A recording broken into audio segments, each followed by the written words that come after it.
Alors, je suis désolée pour ceux que je vois dans la liste des participants et qui ont déjà fait plusieurs webinaires. Je vais me répéter, mais c'est pour accueillir aussi tous les nouveaux. Donc, soyez bienvenus aujourd'hui au Salon de l'emploi et de la mobilité publique qui est organisé par la préfecture de région.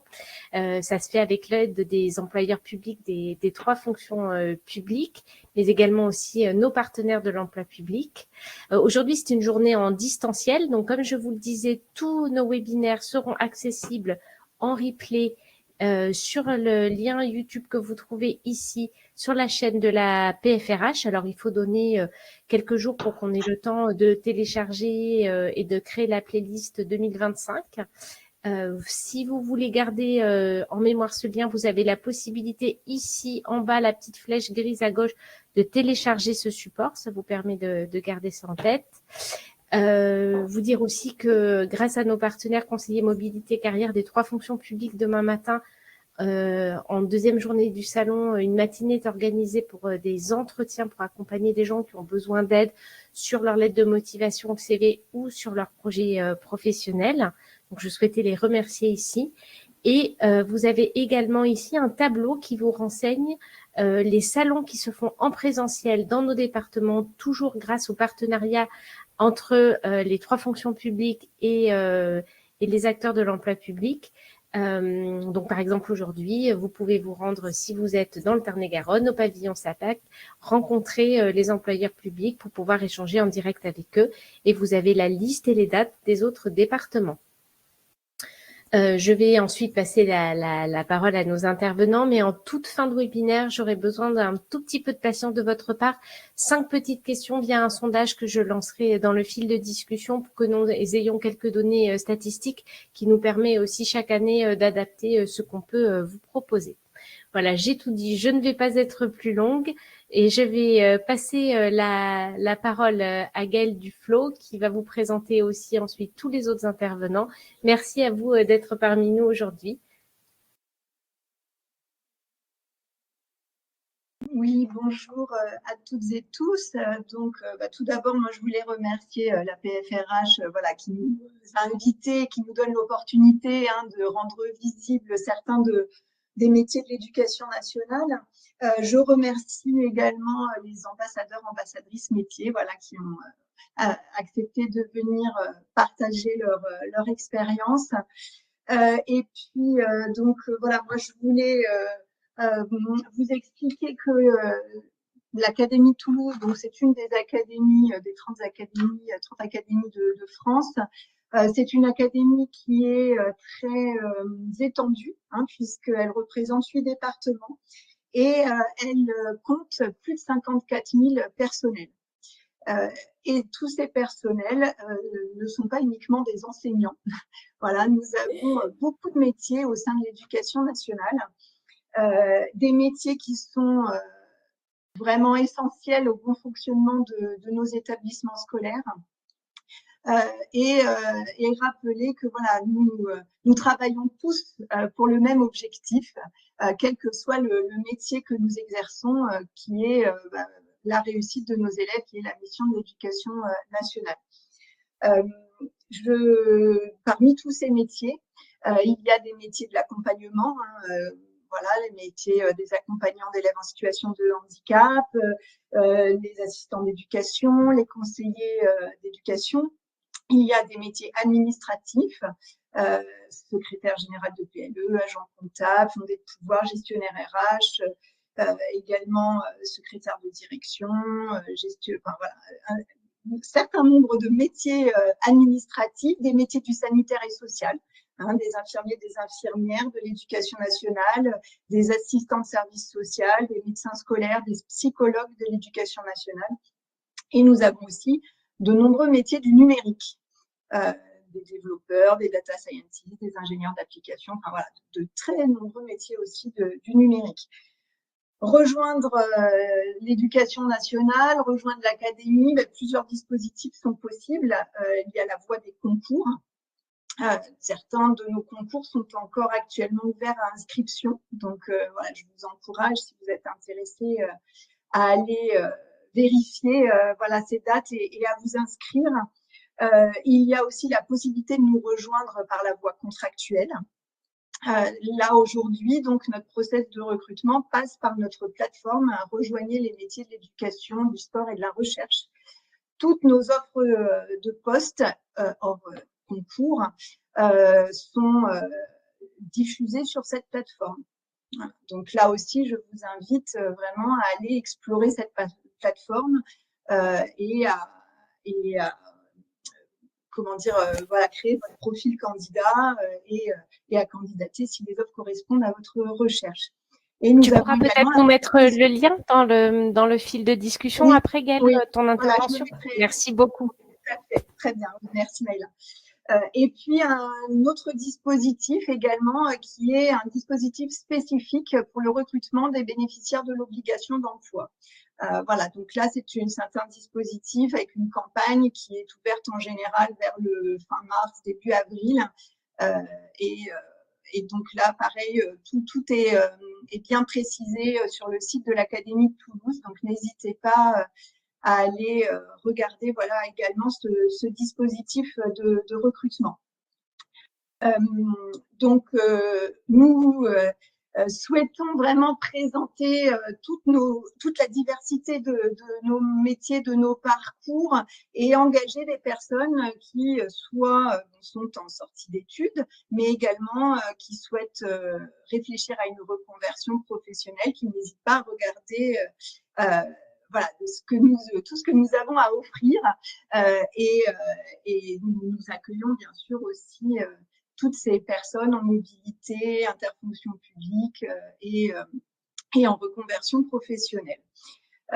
Voilà, moi, très rapidement, j'ai eu un début de carrière dans le privé, dans la gestion des ressources humaines. J'ai rejoint l'éducation nationale via un concours enseignant. J'ai enseigné pendant un certain nombre d'années et aujourd'hui, j'ai rejoint le pôle RH de mon académie. Donc, il y a effectivement, et vous le verrez voilà, dans les témoignages qui vont suivre, qu'il y a effectivement des parcours très variés, des possibilités, voilà, des opportunités, des possibilités de carrière très variées.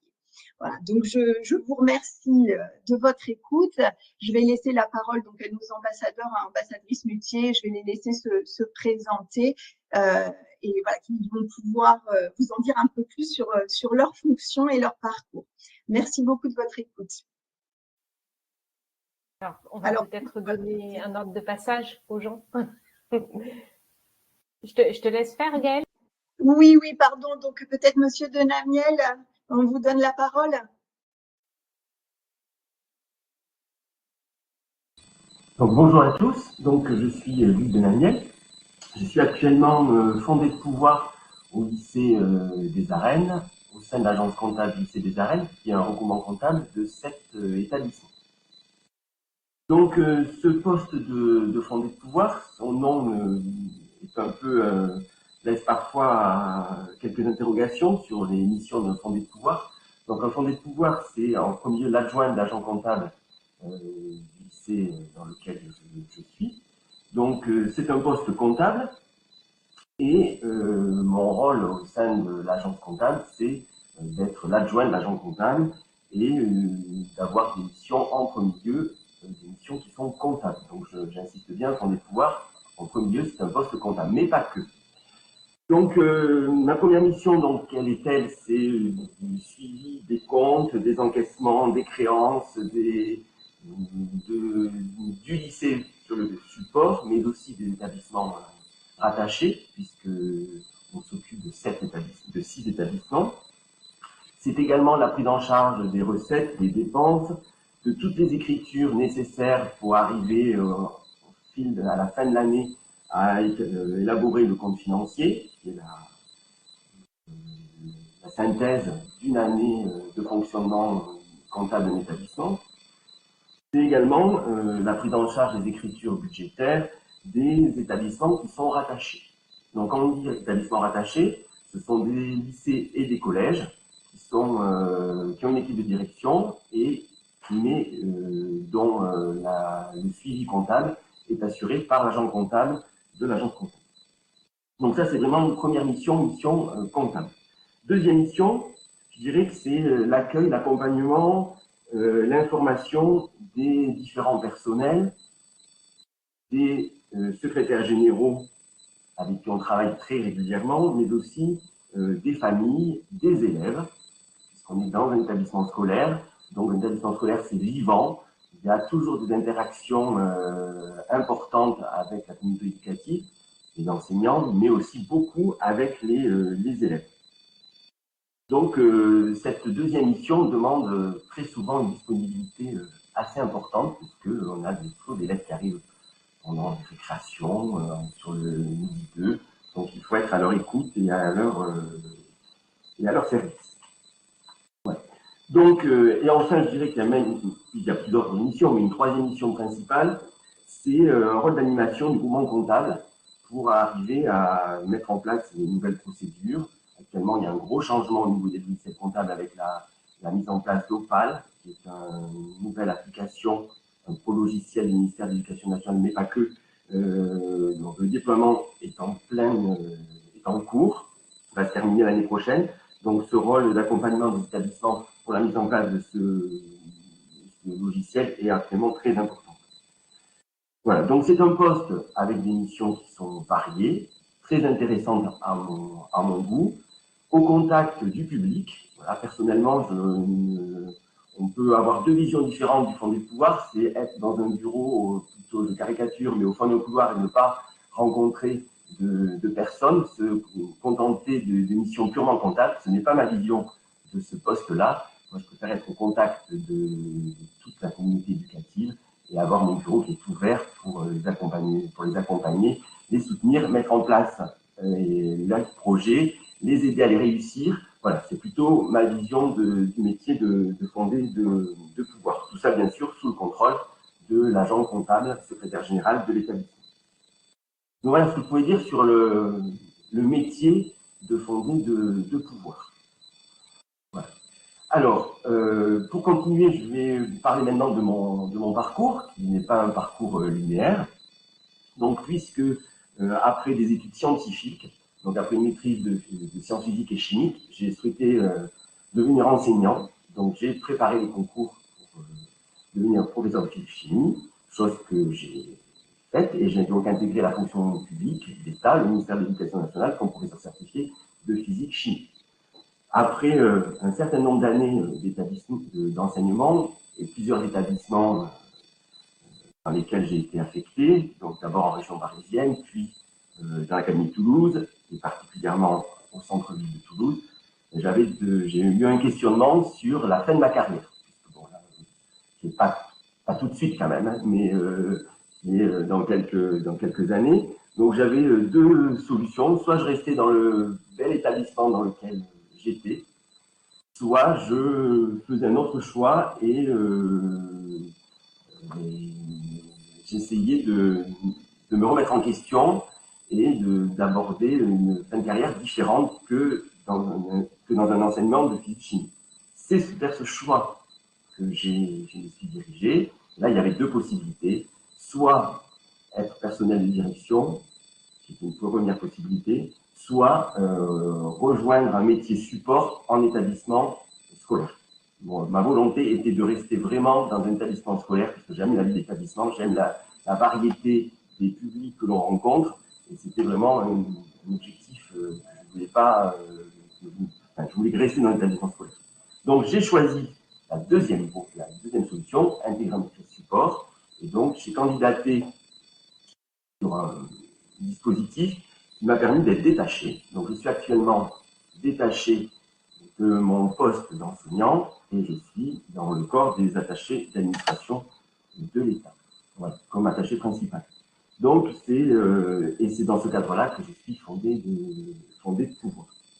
Voilà, donc c'est mon statut actuel, voilà, pour être précis, c'est donc je suis détaché de mon métier d'enseignant. Donc ce parcours, voilà, est un peu, voilà, ça demande quand même une petite réflexion, puisqu'il faut se remettre en cause, c'est des nouveautés, c'est une autre façon de travailler, c'est une autre façon d'aborder son métier au service des élèves, parce qu'il ne faut pas oublier, comme l'a dit Madame Duflo précédemment, qu'on travaille au service des élèves et à leur réussite, et moi j'ai toujours envie élèves, donc ça me va tout à fait. Et je ne regrette pas mon changement de poste, et mon poste actuel me plaît parfaitement. Alors, je vais peut-être vous poser une petite question, Monsieur Denaniel. Si on vous demandait quelles sont vos sources de satisfaction au quotidien dans votre nouveau travail, vous diriez quoi? Alors, source de satisfaction, déjà un épanouissement personnel parce que j'avais besoin de me remettre en cause, en fait.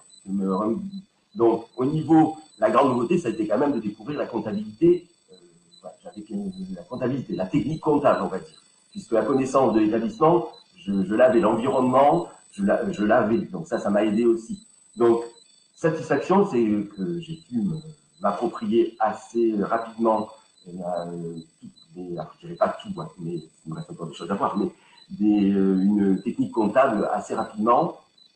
Voilà, donc ça, c'est une première source d'épanouissement. Deuxième source d'épanouissement, c'est que je me rends compte, j'avais un peu peur au départ, d'être un peu déconnecté des élèves, de mon environnement que je connaissais, qui était sécurisant. Et en fait, pas du tout. Voilà, je rencontre des élèves tous les jours, des enseignants tous les jours. Je m'occupe des voyages, de la construction des voyages. Donc ça, c'est aussi un point qui me plaît. Voilà, donc voilà, satisfaction du contact et du poste comptable en lui-même aussi. Je pense que j'avais besoin de ce renouveau. Merci beaucoup pour ce témoignage. C'est vrai qu'on sent que c'est une reconversion, en tout cas, qui vous réussit. Gaëlle, tu veux passer la parole à quelqu'un d'autre en suivant? Écoutez, peut-être Madame Garnier, s'il vous plaît. Oui, bonjour à tous. Vous m'entendez bien? Oui. Alors moi, je suis secrétaire générale et agent comptable du lycée Françoise à Tournefeuille, pour ne pas le nommer, et je suis agent comptable depuis une petite vingtaine d'années. Je ne suis pas arrivée par hasard sur ce métier d'agent comptable. J'ai toujours aimé la finance publique, de par les études que j'ai fait. J'ai fait un DESS en gestion des collectivités locales, de nombreux stages au Trésor public, qui est maintenant devenu la DGFiP, dans des services financiers des collectivités locales. Et puis, le hasard des concours a fait que j'ai commencé ma carrière à Paris, au ministère de la Défense, dans un service de ressources humaines, de recrutement de contractuels civils de l'armement. Et là, j'ai acquis une expérience très insolite et surtout très riche dans le management des équipes. Alors, vous me direz, quel est le lien avec le métier d'agent comptable?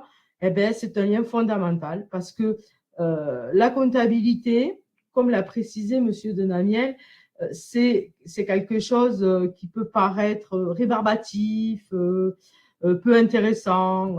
Souvent, lorsque nous présentons nos bilans, les gens ne sont pas très intéressés. Et le challenge que j'essaye de relever dans mes fonctions d'agent comptable, c'est que la grande majorité des administrateurs, des membres du conseil d'administration des établissements publics, comprennent ce que je dis, ce que j'explique et où est-ce que je veux en venir. Le métier d'agent comptable est très spécifique à l'éducation nationale puisque nous avons une double casquette. Nous sommes également secrétaire général, c'est-à-dire qu'on est gestionnaire de l'établissement en plus d'être agent comptable. En règle générale, lorsque nous sommes agents comptables, nous avons bien sûr des établissements rattachés, la chance d'avoir des fondés de pouvoir qui nous secondent dans de nombreuses tâches, puisque on ne peut pas être sur tous les fronts. Nous avons des missions essentiellement de cadre supérieur, de tenue de la comptabilité générale. Et la tenue, c'est surtout la responsabilité de la tenue.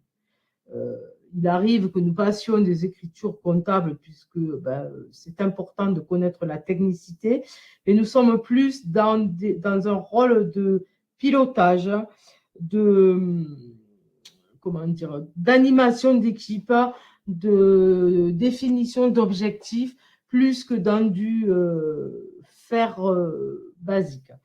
Nous avons également en charge toute une partie de contrôle interne qui deviennent de plus en plus importants dans nos métiers. Alors, le contrôle interne, c'est en fait s'assurer de la régularité des procédures, de l'application de la réglementation financière, de la formation et de la professionnalisation de nos équipes. Et puis, bien sûr, on a aussi en charge, et ça c'est important, le pilotage des établissements rattachés. Il faut que nous ayons il faut avoir une connaissance tant du fonctionnement des lycées avec le conseil régional que des collèges avec le conseil départemental.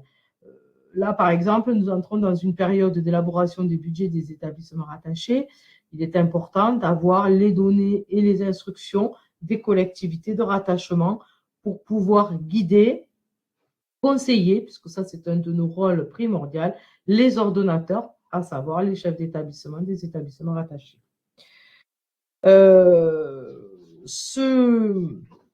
Ce poste d'agent comptable, alors moi je dis souvent en rigolant, on est tenu de contrôler par exemple les stocks alimentaires, puisqu'on a un certain nombre de fonctions et de contrôles, et souvent on me dit c'est rébarbatif, ça doit être ennuyeux d'aller compter des boîtes de petits pois dans une réserve obscure.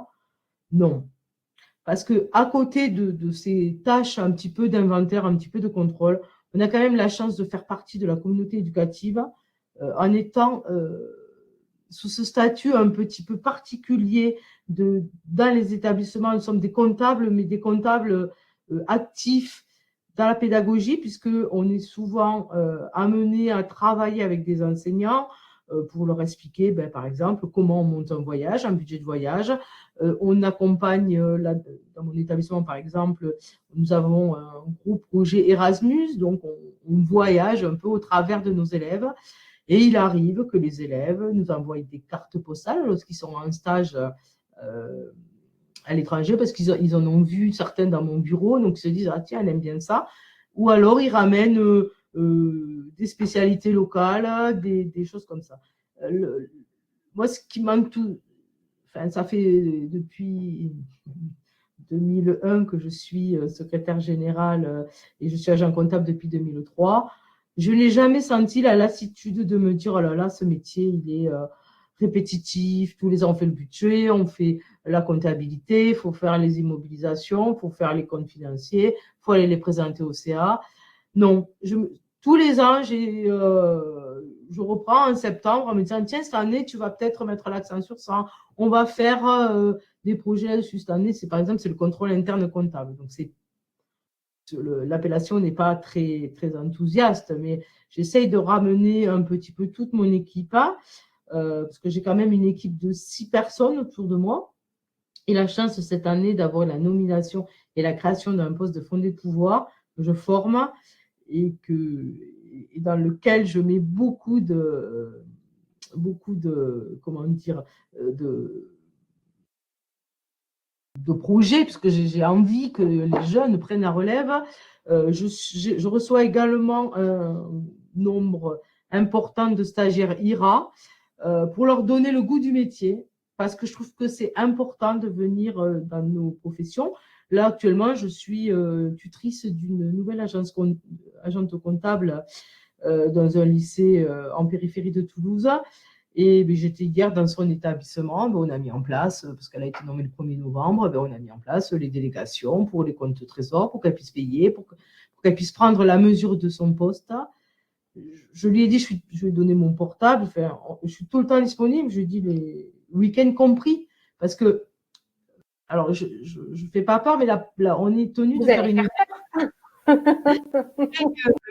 veille juridique.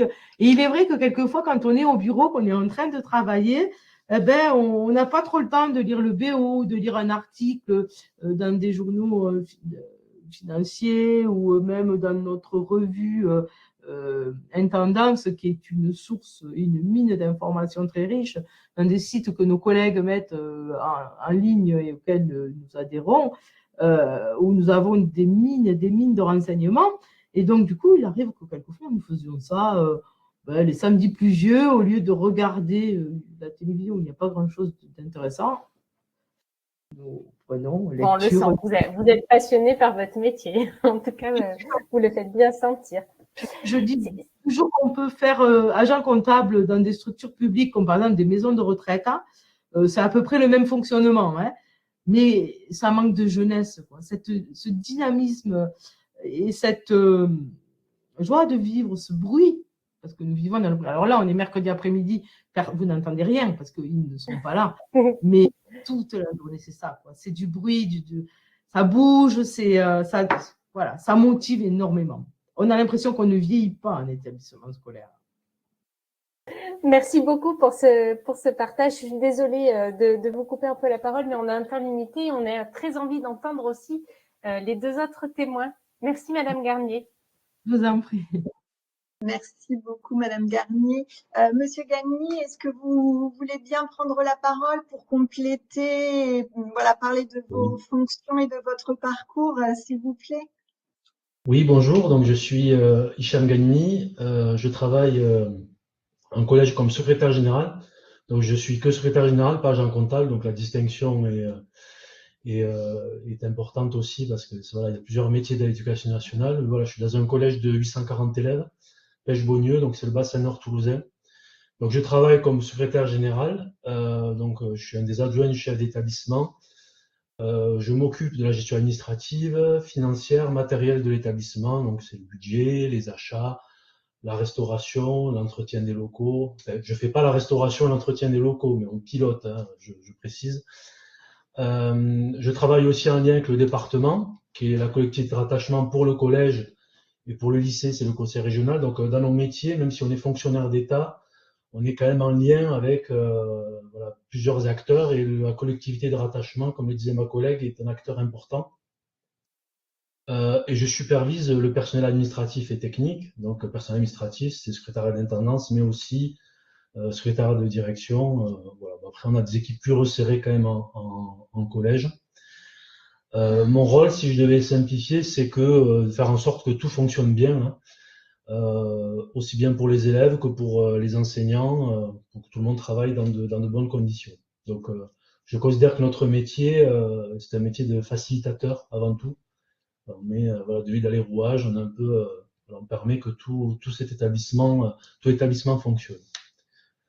Voilà, je vais pas aller dans les détails techniques du métier, mais voilà, c'est en gros ce que je fais. Alors mon parcours, à l'origine, j'ai une licence d'histoire et je pensais devenir enseignant, mais j'ai finalement compris que c'était pas fait pour moi.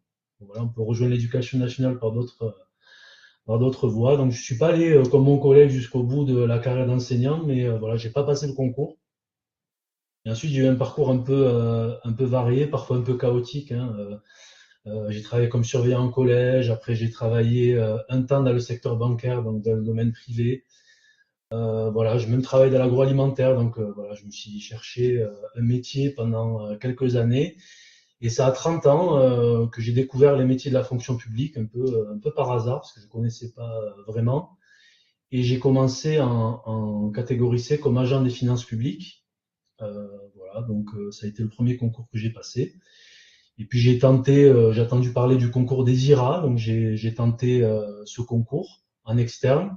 Donc la première fois j'ai échoué, j'avais encore pas mal de lacunes, hein, j'ai pas de connaissances administratives, donc je suis allé à l'oral, on m'a gentiment expliqué qu'il fallait quand même travailler aussi sa connaissance de l'environnement, mais j'ai persévéré, donc j'ai repris la préparation avec le CPAG qui propose aux personnes qui sont un peu loin de l'emploi ou loin de la fonction publique, voilà, des formations.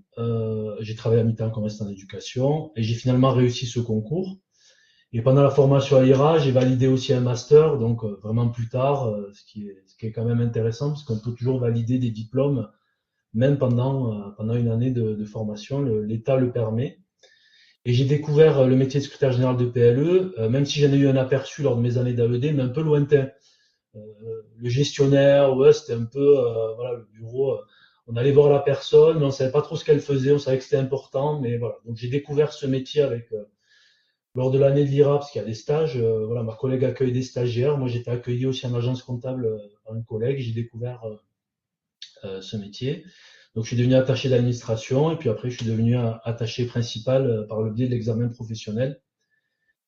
Ce qui m'a donné envie de rejoindre la fonction publique, alors ça peut paraître simple, hein, mais c'est l'idée de faire un métier qui a du sens, qui profite à tous et qui touche à l'intérêt général. On en parle beaucoup, mais c'est vrai. Voilà, j'ai eu des expériences très différentes professionnellement. Je me suis un peu cherché, mais c'est des années qui m'ont permis de comprendre ce que je voulais vraiment, c'est travailler dans un cadre où mon travail a un impact concret voilà, sur la vie des autres. Et c'est finalement dans la fonction publique que j'ai trouvé cette voie. Euh, alors, ce qui me motive dans mon métier, c'est de pouvoir contribuer au fonctionnement de l'établissement. Et je suis d'accord avec la collègue en disant que voilà, c'est vrai qu'il y a de la vie dans un établissement scolaire et c'est quelque chose qui est vraiment intéressant. On reste au contact des plus jeunes et ça motive aussi. Euh, voilà, et aussi au service des enseignants, que ce soit voyage scolaire, projets en tout genre, même le développement durable, par exemple, là, cette année. Et chaque année, effectivement, on ne s'ennuie pas parce que chaque année, euh, on peut trouver des projets qui nous intéressent. Voilà, ça peut être voilà, une année, par exemple, j'ai travaillé sur des ateliers participatifs avec les agents. Cette année, on travaille avec des enseignants sur le développement durable, sur le Challenge Cube. Voilà. Donc, on trouve toujours des moyens d'accompagner. Voilà, accompagner, voilà, sans se substituer. Hein, on ne fait pas la place d'eux, mais on est vraiment des supports. Et, euh, et voilà, donc voilà, c'est un métier où il faut être quand même rigoureux, polyvalent, persévérant, parce que c'est quand même un métier exigeant qui demande de l'attention et de la constance au quotidien. Savoir écouter, communiquer, travailler avec des acteurs très différents, des personnels très différents. Hein. On ne manage pas un personnel technique comme on manage un personnel administratif. Et c'est un métier où la rigueur, le sens du contact, la capacité à décider aussi se mélangent. Et aucune journée n'est pareille. Voilà, si je devais dire ça, je pense que mes collègues me rejoindront. Toutes les journées ne se ressemblent pas. Et ça, c'est intéressant. Et les sources de satisfaction, pour conclure, je sais qu'on a peu de temps. Ce qui me motive le plus dans le métier, c'est de travailler vraiment dans l'intérêt des élèves. Et j'apprécie le travail d'équipe. Alors en EPLE, où les équipes sont relativement resserrées, hein, on se connaît bien, on s'entraide. Et quand l'ambiance est bonne, voire très bonne, ça rend le travail beaucoup plus agréable. Et c'est cette combinaison, être utile aux élèves, partager le quotidien avec une équipe motivée, qui fait la richesse de ce métier, même si parfois c'est difficile et compliqué, on reste solide. Voilà. Je pense Merci, avoir fait le Monsieur tour. Gamy, pour ce témoignage qui donne tout à fait envie. On va terminer ce tour de présentation de métier support avec un métier support un petit peu différent, puisqu'il n'est pas hébergé dans les établissements scolaires. Je vous donne la parole. Oui, bonjour à tous. Donc, moi, je me présente, je m'appelle Léo Insberger et je travaille donc à la DSI au Carré. C'est la direction des systèmes d'information et d'innovation, donc de la région Occitanie qui regroupe l'Académie de Montpellier et l'Académie de Toulouse. Alors, pour donner un ordre d'idée à peu près, on compte à peu près 260 agents qui sont répartis sur différentes équipes et différents métiers informatiques. Alors en ce qui me concerne, j'occupe le poste de technicien d'exploitation, d'assistance et de traitement de l'information au sein de l'équipe relations clients. Et nous, on est à peu près une dizaine d'agents. Alors si je fais un peu plus simple, parce que des fois les titres du poste sont complexes, mon rôle consiste à assister les personnels de l'éducation nationale dans une partie de leurs problématiques informatiques. Et donc les personnels de l'éducation nationale, c'est un peu comme l'a dit Gaël au début, ça va être les enseignants, les chefs d'établissement, les personnels administratifs comme les secrétaires de direction, les comptables, les secrétaires généraux, les AESH et encore tous les personnels qui travaillent directement au sein du rectorat, tous les différents services du rectorat. Alors, je peux dire qu'au niveau de la DSI, on est les premières personnes finalement qui seront sollicitées par les utilisateurs quand ils ont un souci informatique. Alors, nos missions au quotidien, ça va être principalement finalement de réceptionner des appels téléphoniques de personnels qui ont des soucis et d'interpréter ces appels téléphoniques en langage technique. Le but, c'est évidemment de résoudre le problème et derrière nous, il y a des techniciens qui comprennent plus le langage technique que le langage humain. Donc, on va devoir formaliser ces demandes-là dans notre outil d'assistance pour que la problématique soit prise en charge.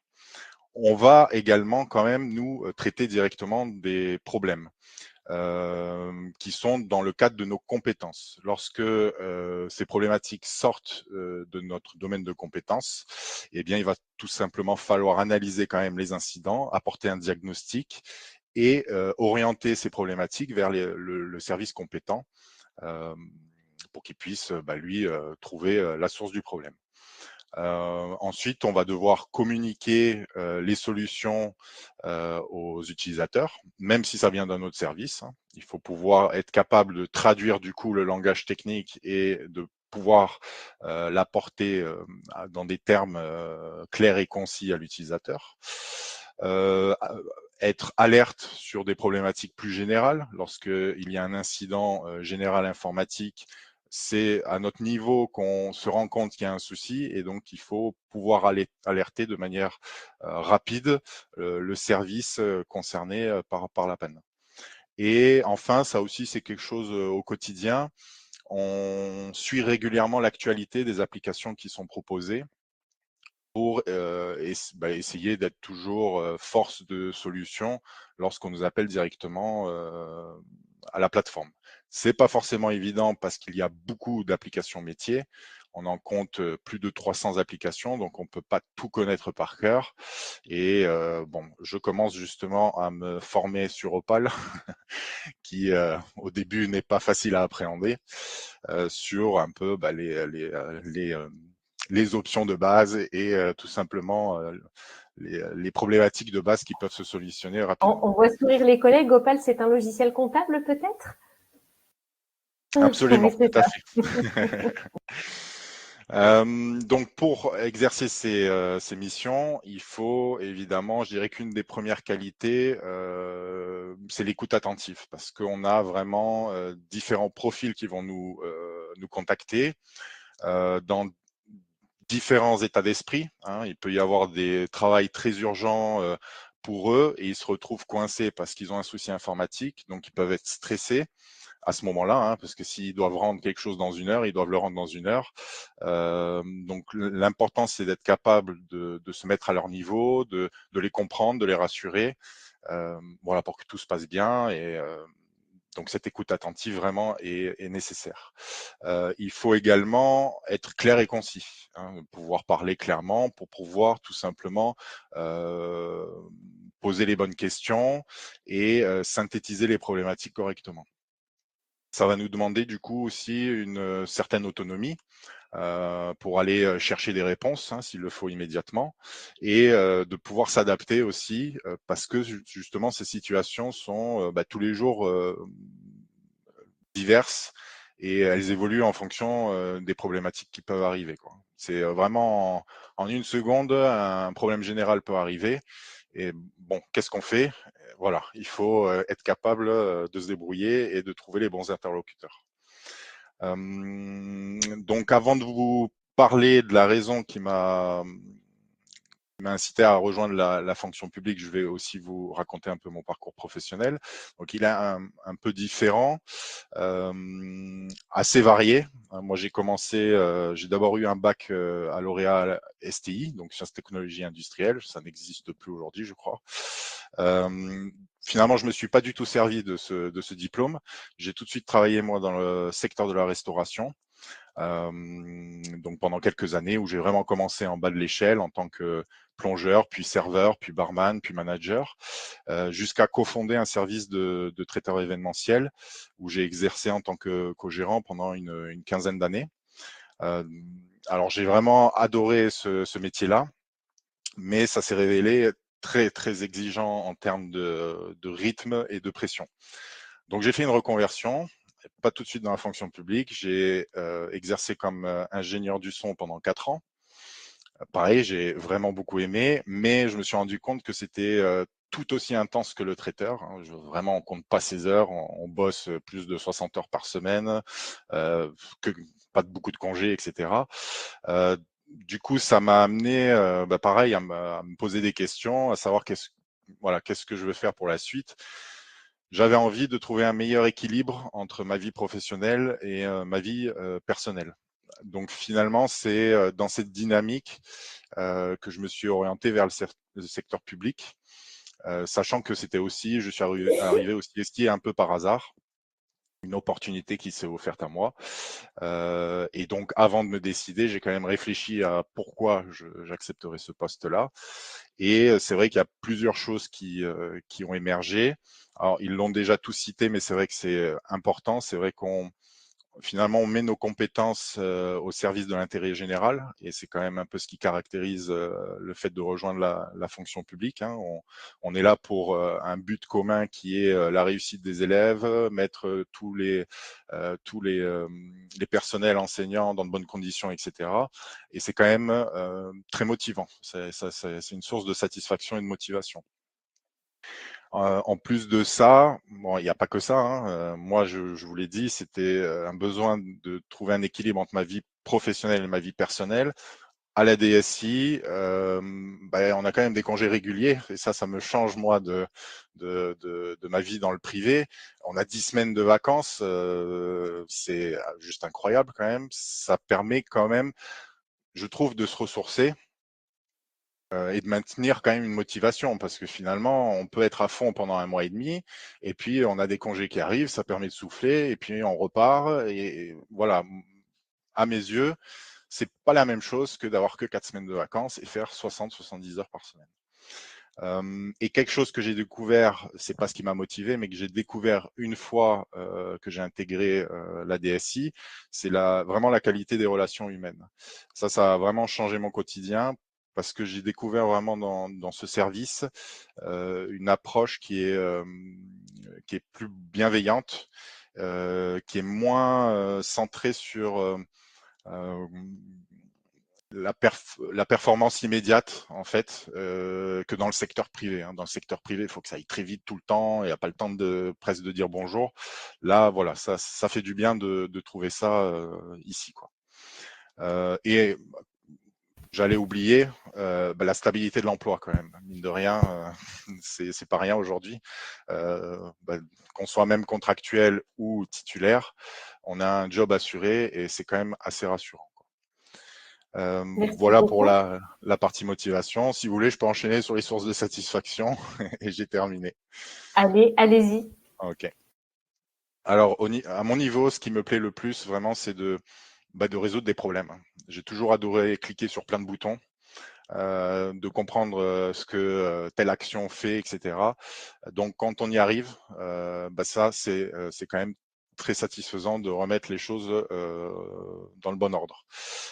Et aussi, du coup, on a les utilisateurs qui souvent nous expriment leur reconnaissance. Hein. Tout de suite, quand on arrive à résoudre leurs problèmes, ils sont pour certains très soulagés. Je dirais pas qu'on passe pour des héros, mais ils nous le disent comme ça des fois. La diversité des tâches et des interlocuteurs.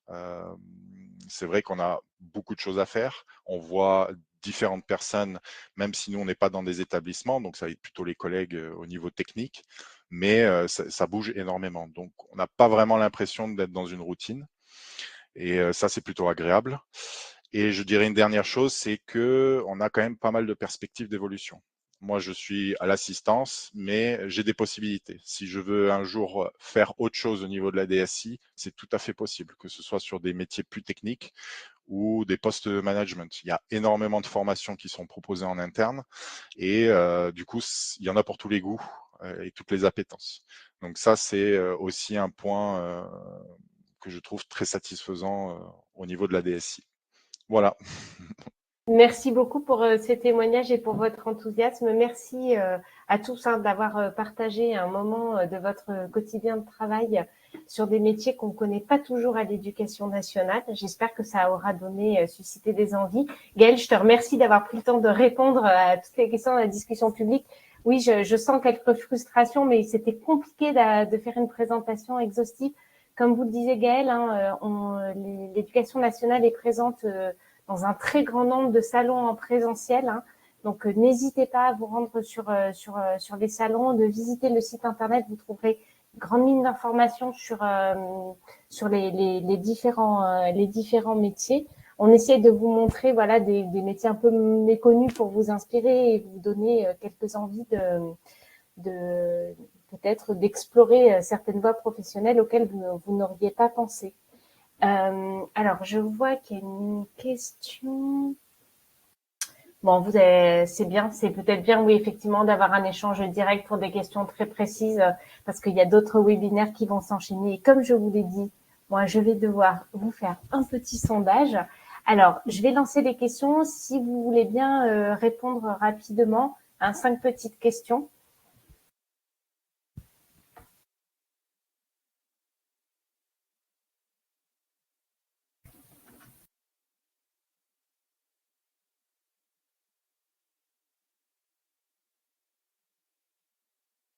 Que ça bouge encore. Allez, 10 petites secondes.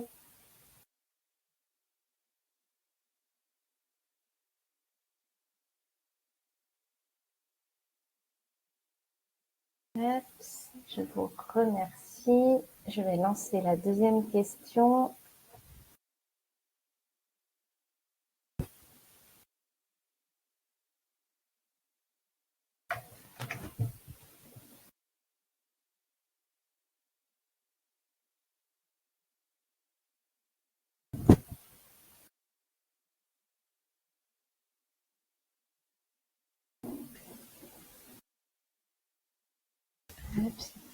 La troisième.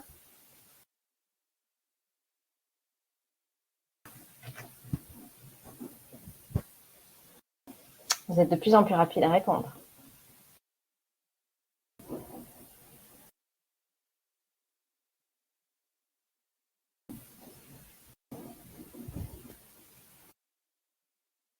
Alors, la quatrième, on approche du bout,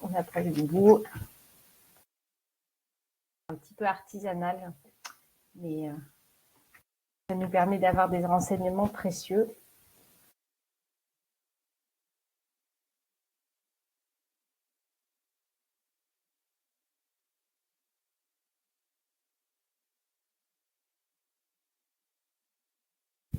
Et voilà l'ultime question.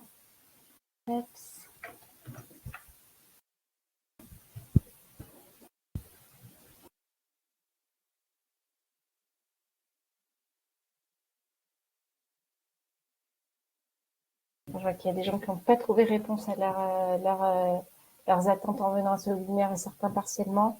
Donc effectivement, je vous invite vraiment à aller rencontrer les collègues de l'éducation nationale sur les salons si vous pouvez vous y rendre ou aussi peut-être voilà, visiter le site internet. Vous allez trouver des informations aussi sur les métiers et peut-être des prises de contact aussi directes qui vous permettront de répondre à vos questions. Je voulais donc bien remercier tout le monde pour la disponibilité aujourd'hui. Merci, chers intervenants, d'avoir pris de votre temps pour nous partager votre quotidien. Je vais mettre fin à l'enregistrement et vous souhaiter à tous une bonne fin de journée. Je vais vous mettre dans le lien, dans le fil de discussion, le lien pour aller assister au webinaire suivant qui a déjà sûrement un petit peu commencé. Merci. Voilà, moi, je tenais du coup, Maëla, encore à te remercier, à remercier tout le monde. Voilà. Merci aux ambassadeurs, ambassadrices métiers pour vos témoignages voilà, inspirants. Et merci à tous nos auditeurs qui se sont intéressés au métier de l'éducation nationale. Très bonne fin de journée. Au revoir. Au revoir.